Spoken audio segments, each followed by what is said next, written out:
اس کے مطابق انشاءاللہ آپ لوگوں کے سامنے بیان کیا جائے گا. اردو تمل اچھا.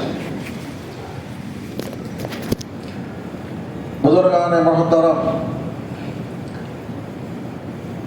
اولاد بچے جو ہے اللہ تبارک و تعالیٰ کی بہت بڑی نعمت ہے. اس کے پہلے سمجھ جاؤ، یہ نعمت اللہ جسے چاہتا ہے یہ نعمت دیتا ہے، جسے چاہتا ہے اس نعمت سے محروم کر دیتا ہے.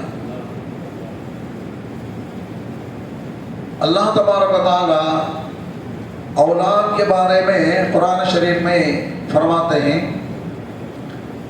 یَهَبُ لِمَن يَشَاءُ إِنَاثًا وَيَهَبُ لِمَن يَشَاءُ ذُكُورًا وَيُزَوِّجُهُمْ ذُكْرَانًا وَإِنَاثًا وَيَجْعَلُ مَن يَشَاءُ عَقِيمًا.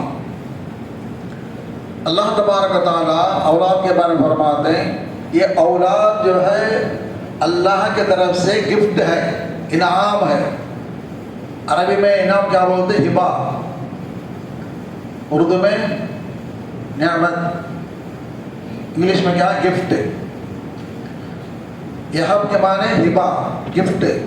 اللہ جسے چاہتا ہے ہبا، گفٹ کے طور پر، نعمت کے طور پر جسے چاہتا ہے عورت بچی دیتا ہے. خواہ لڑکیاں جو ان کو ملے گی. جسے چاہتا اللہ تبارک و تعالیٰ صرف لڑکے ہی دیتا ہے. او یزوجہم ذکرانا و اناثا، جسے چاہتا اللہ تبارک و تعالیٰ دونوں دیتا ہے. اور جسے چاہتا اللہ تبارک و تعالیٰ اولاد سے محروم کر دیتا ہے. ہم تجربے میں دیکھتے ہیں، بعض گھروں میں دیکھیں تو خالی پورے مرد بچے تھے. ان کو خواہش کرا تو ایک بچے پیدا ہونا خواہش ہے، لیکن اللہ آخر تک بچے نہیں دیتا ہوں، خالی مرد بچے تھے. یہ گھر میں دیکھے تو خالی عورت بچہ تھے. ان کو خواہش کیا کرتے ہیں ایک مرد بچہ پیدا اچھا لگا، لیکن آخر تک کیا ہے خالی عورت کے بچے تھے، عورت بچے تھے. تو اللہ کیا بولتا میں جسے چاہتا ہوں خالی لڑکے ہی دیتا ہوں، جسے چاہتا ہوں خالی عورت بچے دیتا ہوں، جسے میں چاہتا ہوں دونوں دیتا ہوں. بعض گھروں میں کیا دونوں ہیں، کتنے لڑکی کتنے بچے کتنے بھائی؟ ہاں ایک بچی ایک بچہ ایسا. اور آخر میں کیا بولتا اللہ تبارک تعالیٰ وَيَجْعَلُ مَن يَشَاءُ عَقِيمًا، جسے چاہتا اللہ تبارک تعالیٰ اولاد سے محروم کر دیتا ہے. شادی ہو کو 1 سال ہوا، 2 سال ہوا، 10 سال ہوا، 15 سال ہوا، ایک بچہ بھی نہیں. بچے کے لیے کتنے کی کوشش کرتے ہیں، دوا کھاتے ہیں، ڈاکٹر پاس جاتے ہیں، حضرت سے دعا کرنے کے لیے بولتے ہیں، کیا کیا آگے کرتے ہیں، لیکن آخر تک ایک بچہ بھی نہیں، مجھ سے بہت آ جاتے. اللہ فرماتا ہے جسے چاہتا ہے ان کو بانج، عقیمت بانج یعنی بے اولاد ایسے بھی ہیں. تو اللہ یہ بتانا چاہتا ہے کہ یہ انسان کی کوشش میں نہیں ہے، اللہ کے اختیار میں ہے. اللہ جسے چاہتا دیتا ہے، اسے کیا سمجھنا تمہیں گفٹ سمجھنا. اور جب اللہ کی گفٹ ہے، ایک آدمی گفٹ دیتا کیا کرنا، اسے اچھا لگے تو خوش ہو جاتا. ایک پین دیتے ہیں گفٹ، اسے لکھے دیتا میں دیا سے بن کی خوش آیا. ایک ٹوپی دیے ان کے سامنے پہن دو، تمہیں دیکھ کر ٹوپی بھیا اچھا نماز پڑھتی. تو گفٹ کو اچھا لگے تو خوش ہو جاتا. اسی طرح اللہ تبارک تعالیٰ کا جو گفٹ ہے بچہ اولاد، اسے کیا کرنا اللہ تبارک ہوتا ہے یہ امانت ہے تمہارے پاس. میں جو گفٹ دیا ہوں اس کے بارے میں آخرت میں تم سے سوال کروں گا. تو یہ بچے کو تمہیں کیسا پالے، تمہیں تربیت دیے. ان لوگوں کو بچہ نہیں دیا، تم نے دیا نہیں، تو تربیت کرے کیا پوچھا گا اللہ تبارک. کیسا تربیت کرنا، نمونہ کیا ہے، رول ماڈل کیا ہے. اللہ بولتا قرآن کو دیکھو، قرآن میں میرا ایک بندہ، نیک بندے ہیں، انہوں اپنے بیٹے کو کس طرح تربیت دیے، رول ماڈل ذرا دیکھو کون سا حضرت ہو۔ قرآن شریف میں ایک سورہ ہے، سورہ لقمان، سورت کا نام کیا ہے؟ لقمان۔ لقمان ایک اللہ کے نیک بندے تھے، ولی اللہ تھے۔ اللہ تبارک ان کے بارے میں فرماتا ہے وَلَقَدْ آتَيْنَا لُقْمَانَ الْحِكْمَةَ، میں نے لقمان علیہ السلام کو حکمت دیا۔ حکمت کے بارے سمجھداری، کن سے کیسا بات کرنا، کون سا کام کیسا کرنا، کیسا کرے تو فائدہ ہوگا، کیسا بات کرے تو فائدہ ہوگا۔ تو اللہ تبارک ان کو ایسا حکمت دیا کہ انہوں نصیحت کرے تو لوگ جم جاتے، لوگ فائدہ اٹھاتے اس سے، حکمت۔ تو ایسے ولی اللہ کے نیک بندے ولی اللہ ہیں، لوگ ولی اللہ رہنے کے باوجود اپنے بیٹے کے بارے میں فکر کر کے بیٹے کو ایسا تربیت کر اللہ فرماتا ہے، انہوں نے بچے کو نصیحت کرتے، یا بنی وَإِذْ قَالَ لُقْمَانُ لِابْنِهِ وَهُوَ يَعِظُهُ لَا تُشْرِكْ بِاللَّهِ۔ اس میں اللہ تبارک تعالیٰ تقریباً ایک 8 آیت میں ان کی نصیحت فرماتا ہے۔ وہ 8 آیت بیان کرے تو اس میں 10-15 ہو جانا، اسے مختصر طور پر مختصر کر کے انہیں 4 باتوں کی وصیت کرتے۔ ایک بات کیا ہے؟ لا تشرک باللہ، اور ایک نصیحت کیا ہے؟ واقم الصلاۃ، یا بنی اقم الصلاۃ۔ دوسری بات کیا نصیحت؟ وامر بالمعروف ونہی عن المنکر۔ چوتھی نصیحت کیا ہے؟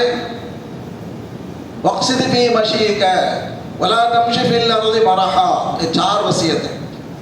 پہلی وصیت کیا ہے؟ لا تشرک باللہ، شرک مت کرو۔ دوسری وصیت کیا ہے؟ عبادت کے بارے میں کرتے ہیں۔ تیسری وصیت اصلاح کے بارے میں۔ چوتھی نصیحت کیا ہے؟ اخلاق کے بارے میں۔ اب وہ سب سے پہلا جو نصیحت ہے اس کے بارے میں دیکھیں گے، کیا نصیحت کرتے ہیں؟ یا بنی لا تشرک باللہ ان الشرک لظلم عظیم۔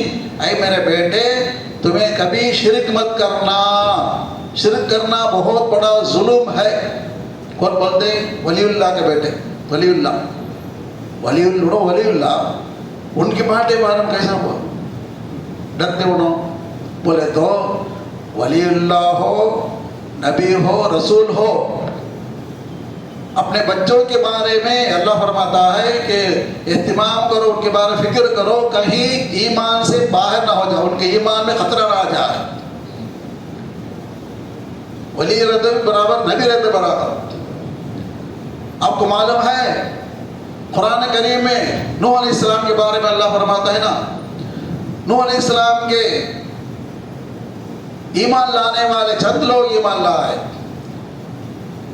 پورے لوگ جو ایمان نہیں لائے ان کو اللہ تبارک تعالیٰ سیلاب میں غرق کرنا چاہا، سیلاب بھیجا۔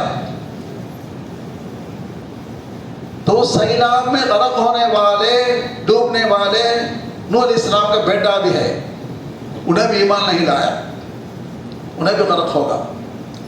کون؟ نبی کا بیٹا۔ اللہ کے دعا کرتے ہیں، اللہ فرماتا وَنَادَى نُوحٌ رَبَّهُ إِنَّ ابْنِي مِنْ أَهْلِي۔ یا اللہ میرا بیٹا، میرے بہن بچہ، اللہ بولتا ہے تمہارا بیٹا نہیں جو نو، یا نوح إِنَّهُ لَيْسَ مِنْ أَهْلِكَ، یہ تمہارا بیٹا نہیں ہے، بیٹا کہنے کے لائق نہیں ہے، اس کے اندر ایمان نہیں ہے۔ برے لوگوں کے ساتھ، کافروں کے ساتھ صحبت اختیار کیا، نبی کے بیٹا ہونے کے باوجود کافروں کے ساتھ مرتا۔ تو اس لیے بڑے بڑے نبی انبیاء کرام جو ہے اپنے اولاد کے بارے میں فکر کرتے تھے کہیں ایمان کا خطرہ نہ ہو جائے۔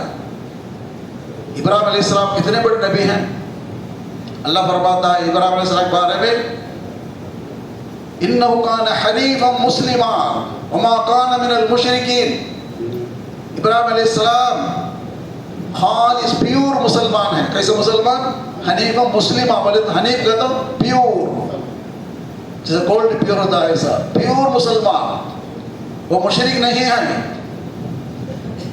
جہاں تک کہ اللہ فرماتا ہے کہ وہ اتباع کرنے کے لائق ہیں. خود اللہ تبارک و تعالیٰ پیغمبر صلی اللہ علیہ وسلم بتاتا ہے ثم اوحینا الیک ان اتبع ملت ابراہیم حنیفا. اے پیغمبر آپ ابراہیم علیہ السلام کی ملت کی اتباع کرو. تو اتنا بڑا مقام ان کا، اس کے باوجود اپنے بیٹے کے بارے میں ان کو فکر ہے کہ کہیں آگے چل کر ان کا ایمان میں خطرہ نہ آ جائے. اس لیے اللہ تعالیٰ سے دعا کرتے ہیں، قرآن میں ہے وَجُنُوبُنِي رَبِّي وَجُنُوبُنِي وَبَنِي أَن نَعْبُدَ الْأَصْنَامَ. یا اللہ مجھے بھی اور میرے بچوں کو بھی شرک سے بچا دے، کہ ایسا نہ ہو کہ شرک کے مبتلا ہو جائے. کون بلا کرتا ہوگا؟ ابراہیم علیہ السلام. کتنا بڑا مرتبہ ان کا. یعقوب علیہ السلام پر اللہ فرماتا ہے، یعقوب علیہ السلام جب مرنے کا وقت آتا ہے، یعقوب علیہ السلام مرنے جاتے، وہ ٹائم کو بچت پورا بلاتے بولتے ہیں ما تعبدون من بعدی. اے میرے اولاد، دیکھو اللہ تبارک و تعالیٰ تم کو ایمان سے نوازا ہے، میرے بچے بھی میرا اولاد ہیں. کہیں یہ نہ سمجھو کہ ہمارا ابا نبی ہے، پیغمبر ہیں، اللہ نہ دیکھ لے گا. کہیں ایسا نہ ہو کہ تمہارے ایمان میں خطرہ نہ آ جائے. فلا تموتن الا وانتم مسلمون. مرنے تک تمہیں اسلام میں، دین میں، ایمان میں قائم رہنا. ما تعبدون من بعدی. میں جب تک زندہ رہتا ہوں، زندہ رہا ہوں، تمہاری حفاظت کیا. ما تعبدون من بعدی. میں اگر گزر جاؤں گا تو تم کیا کریں گے؟ ما تعبدون من بعدی. میرے بعد تمہیں کس کی بات کریں گے؟ اور بولتے اولاد بولتے قالوا نعبد الہک و الہ آبائک ابراہیم و اسماعیل و اسحاق الہ واحدا ونحن له مسلمون. ابا آپ تسلی کے ساتھ جائیے، اطمینان کے ساتھ جاؤ. جس طرح تمہاری زندگی میں ہمیں ایک خدا کی عبادت کرتے تھے، اللہ کی اطاعت کرتے تھے، آپ کے جانے کے بعد بھی ہم اسی پر قائم رہیں گے، اللہ کی عبادت کریں گے. آپ اطمینان کے ساتھ جاؤ. تو کہنے کا مقصد اللہ تبارک و تعالیٰ یہ سب بیان کر کے یہ بتانا چاہتا ہے کہ اولاد، چاہے مسلمان، معمولی مسلمان کا اولاد ہو، مولویوں کے، عالموں کا اولاد ہو، اولیاء اللہ کا اولاد ہو، پیغمبروں کا اولاد ہو، ایمان کا خطرہ ہے، اس کی حفاظت کرو. یا ایھا الذین آمنوا قوا انفسکم واہلیکم نارا. تو آج کل کا زمانہ کیسا ہے ہمارے اولاد کے بارے میں؟ ہمارے اولاد کے بارے میں کیا ہے تجربہ دیکھتے ہیں. بعض خاندان میں، بعض فیملی میں کیا دیکھتے ہیں، میرا بیٹا مسلمان ہے، غیر مسلمان، غیر مسلم عورت سے نکاح کر لیتا ہے. جا کو کالج جا پڑھیا، بھائی کالج میں پڑھیا، باہر بستی گیا، آنے کے ٹائم پر اسے بلا ڈالا. انہیں کیا بولتا میں اسے شادی کروں گا. انہیں کیا بولتی شادی کرنا بولے تو ہمارے عقیدے کے مطابق، ہمارے مذہب کے مطابق شادی کر، پرواہ نہیں، مجھے تو چھوڑنا، مجھے دین ضرورت. اس خطرہ ہے آج کے بعد. تو انبیاء کرام ڈرتے تھے، اولیاء کرام ڈرتے تھے، تو ہم جیسے لوگ اتنا ڈرنا چاہیے. اسی لیے اللہ تبارک و تعالیٰ فرماتا ہے ثم لتسألن یومئذ عن النعیم. یہ اولاد جو ہے تمہارے لیے میرے طرف سے گفٹ ہے، تمہارے پاس میں آخرت میں سوال کروں گا. اللہ فرماتا ہے ثم لتسألن یومئذ عن النعیم. اس اللہ فرماتے ہیں کلکم راع وکلکم مسئول عن رعیتہ. کل آخرت میں اللہ تبارک و تعالیٰ سوال کرے گا کہ میں تمہارے پاس امانت کے طور پر، گفٹ کے طور پر انعام دیا، اولاد دیا، تم اس کی حفاظت کرے کہ نہیں کی؟ اللہ کو جواب دینا. اسی لیے ہم کو چاہیے کہ اللہ تبارک و تعالیٰ جو اولاد جو نعمت کے طور پر، گفٹ کے طور پر، انعام کے طور پر دیا ہے، اپنے بچوں کے بارے میں فکر کرنا چاہیے. کیا کرنا؟ دنیاوی تعلیم دینے میں منع نہیں ہے، قرآن حدیث میں منع نہیں، اسلام میں منع نہیں دے سکتے. اس کے ساتھ ساتھ کیا تعلیم دینا؟ دین کی تعلیم دینا. دین کا جو اصل ہے قرآن کی تعلیم دینا. جب قرآن سے ان کو لگا دیں گے تو انشاءاللہ آخر تک وہ ایمان میں ثابت قدم رہیں گے. دعا ہے کہ اللہ تبارک تعالی ہم سب کو ایمان کی حفاظت کرنے کے توفیق عطا فرمائے. اللہ تبارک تعالی ہمارے اولاد کی ایمان کی حفاظت فرمائے. آمین. وآخر دعوانا الحمدللہ.